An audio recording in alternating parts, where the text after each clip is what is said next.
কলকাতায় একটি বিশেষ বৈঠক করেছেন শেখ হাসিনা, যা মার্কিন গোয়েন্দা প্রধানের সাথে অনুষ্ঠিত হয়েছে। সম্প্রতি এই মুহূর্তে কলকাতায় বঙ্গবন্ধু কন্যা প্রধানমন্ত্রী শেখ হাসিনা বৈঠক করবেন আমেরিকার গোয়েন্দা প্রধান তুলসী গাবার্ডের সাথে।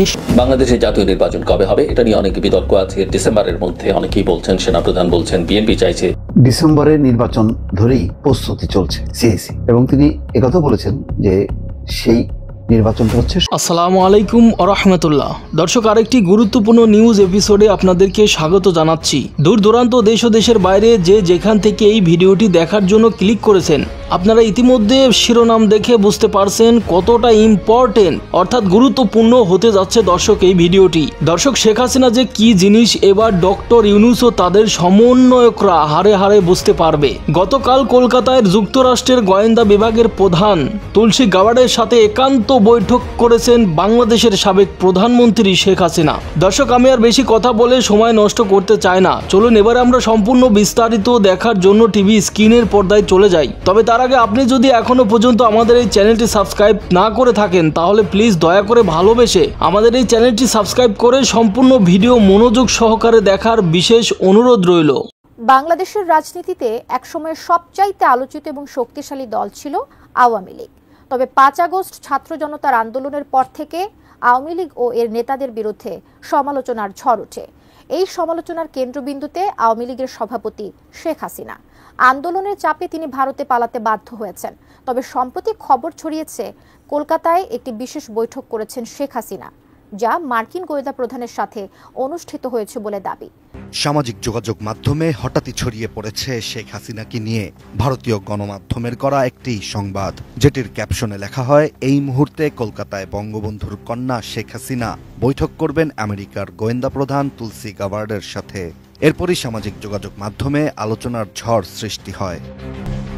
অনেকের ধারণা, বাংলাদেশ থেকে বিতাড়িত শেখ হাসিনা পুনরায় বাংলাদেশের ক্ষমতা লাভের উদ্দেশ্যে কলকাতায় মার্কিন গোয়েন্দা প্রধানের সাথে ওই বৈঠক করেছেন। তবে এই দাবির সত্যতা যাচাই করার জন্য বাংলাদেশের প্রখ্যাত তথ্য যাচাইকারী প্রতিষ্ঠান রিউমার স্ক্যানার একটি প্রতিবেদন প্রকাশ করেছে। প্রতিবেদনে প্রতিষ্ঠানটি দাবি করেছে যে শেখ হাসিনা ও মার্কিন গোয়েন্দা প্রধানের মধ্যে অনুষ্ঠিত বৈঠকের তথ্যের সত্যতা সম্পর্কে তারা অনুসন্ধান চালিয়েছে এবং সংবাদটির বিশ্বাসযোগ্যতা পরীক্ষা করেছে।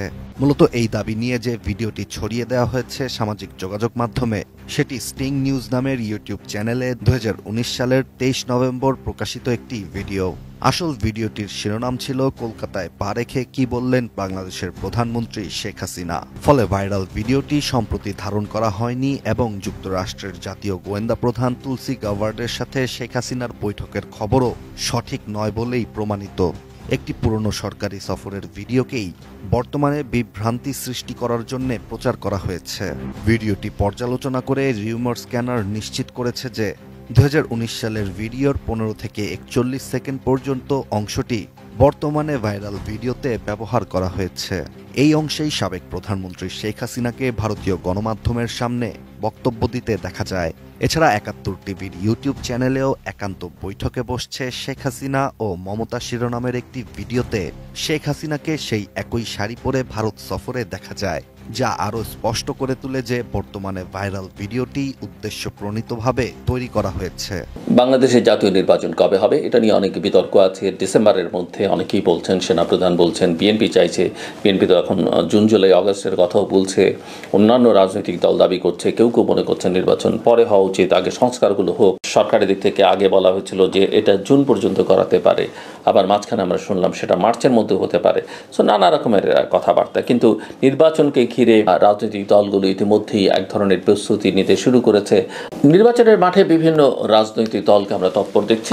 আমরা আমাদের এই চ্যানেল থেকে একটা জরিপ আমরা ইউটিউবে করেছিলাম। অল্প সময়ের মধ্যে প্রায় ঘন্টা দুয়েকের মধ্যেই দেখা গেছে কয়েক হাজার ভোটার ভোট দিয়েছেন। অর্থাৎ আমরা যা জরিপ করেছি, জরিপে জানতে চেয়েছিলাম যে নির্বাচনটা ডিসেম্বরের মধ্যে হবে কিনা, তারা মনে করেন কিনা।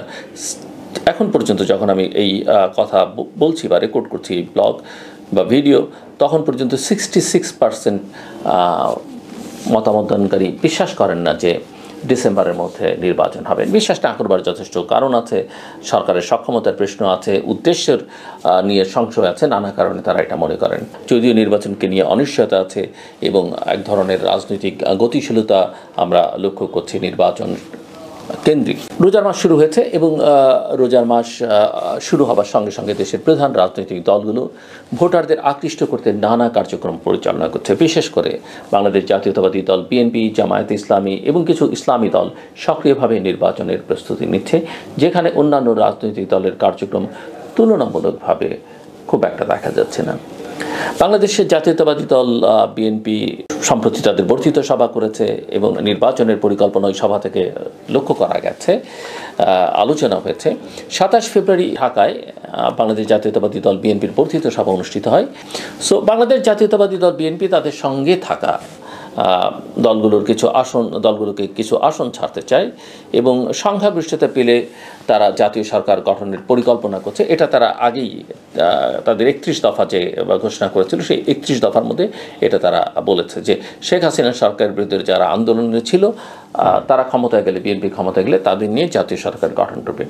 অন্যদিকে জামায়াত ইসলামীর পক্ষ থেকে স্পষ্টভাবে যে ঘোষণা এসেছে সেটা হলো যে তারা আলাদাভাবে নির্বাচনে অংশ নেবে, অর্থাৎ তারা বিএনপির সঙ্গে নির্বাচনে অংশ নেবে না। বিভিন্ন ছোট ইসলামী রাজনৈতিক দলগুলো নতুন জোট গঠনের পরিকল্পনা করছে, যদিও তাদের ভূমিকা এখন স্পষ্ট নয়। ডিসেম্বরের নির্বাচন ধরেই প্রস্তুতি চলছে সিইসি, এবং তিনি একথা বলেছেন যে সেই নির্বাচনটা হচ্ছে সংসদ নির্বাচন। এখানে কোনো গণপরিষদ নির্বাচনের বিষয়টি কমিশনের হাতে আসে নাই বা নজরে আসেনি, মাথায় আসেনি, এটা কোনো জায়গা থেকে কোনো উপস্থাপনা হয়নি। সুতরাং সংসদ নির্বাচন ডিসেম্বরে হবে, এটা জেনেই প্রস্তুতি নিচ্ছে নির্বাচন কমিশন।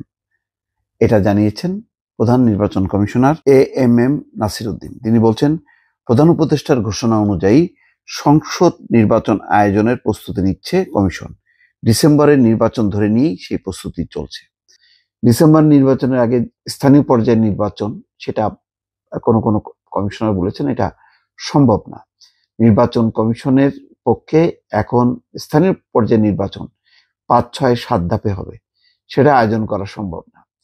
ফলে ঘুরে ফিরে যেটা আসছে সেই সংসদ নির্বাচনের কথাই আসছে, যে নির্বাচনটা বাংলাদেশের প্রধান রাজনৈতিক দল বিএনপি বলছে যে তারা নির্বাচন চায় এবং যত তাড়াতাড়ি সম্ভব, শুধু ডিসেম্বর না, তারা তারও আগে চায়।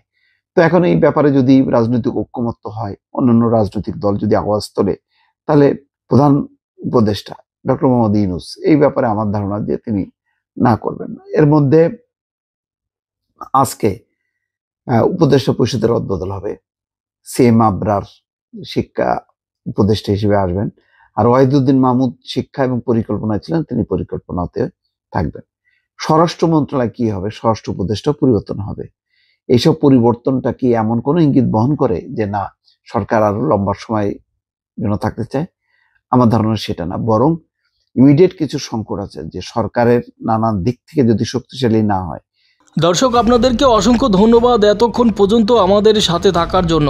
আপনারা দেখছিলেন এই মুহূর্তে আমাদের হাতে থাকা আজকের সবচাইতে আলোচিত, সমালোচিত এবং সর্বশেষ আপডেট সংবাদগুলো। প্রিয় দর্শক বন্ধুরা, আপনারা জানেন যে আমরা বর্তমান সময়ের সাথে সবচাইতে আপডেট থেকে, বাংলাদেশের রাজনৈতিক প্রেক্ষাপট থেকে ঘটনা বিচার বিশ্লেষণ করে বর্তমান সময়ের সবচাইতে গুরুত্বপূর্ণ সংবাদগুলি খুঁজে বের করে তারপরে এক ভিডিওর মধ্যে আপনাদের সুবিধার জন্য প্রচার করে থাকি দর্শক বন্ধুরা, যাতে করে আপনাদের খোঁজাখুঁজির ঝামেলা না করতে হয় এবং সেই সাথে আপনারাও বর্তমান সময়ের সাথে আমাদের সাথে আপডেট থেকে বাংলাদেশের বর্তমান অবস্থা কেমন চলছে সে সম্পর্কে পরিষ্কার ও সুন্দরভাবে জানতে পারেন। তো দর্শক, বরাবরের মতো ভিডিও সম্পর্কে আপনার কোনো মতামত থাকলে আপনি এখনই তথ্য দিয়ে আমাদেরকে সহযোগিতা করতে পারেন, অথবা কমেন্টে আপনার গুরুত্বপূর্ণ মতামত শেয়ার করতে পারেন কমেন্ট লিখে। এছাড়াও আরেকটি গুরুত্বপূর্ণ প্রশ্ন, যে শেখ হাসিনা যদি আবারও বাংলাদেশের ক্ষমতায় আসে, প্রধানমন্ত্রীর চেয়ারে বসে, তাহলে এইসব সমন্বয়কদের অবস্থা কি হবে? জয় বাংলা নাকি সোনার বাংলা? অবশ্যই আপনারা এই ভিডিওর কমেন্ট বক্সে কমেন্ট করে যাবেন। তো দর্শক বন্ধুরা, পরবর্তী আলোচিত ভাইরাল আপডেট সংবাদ দেখার আমন্ত্রণ জানিয়ে আজকের মতো এখানেই বিদায় নিচ্ছি। সবাই ভালো থাকবেন, সুস্থ থাকবেন। আল্লাহ হাফেজ।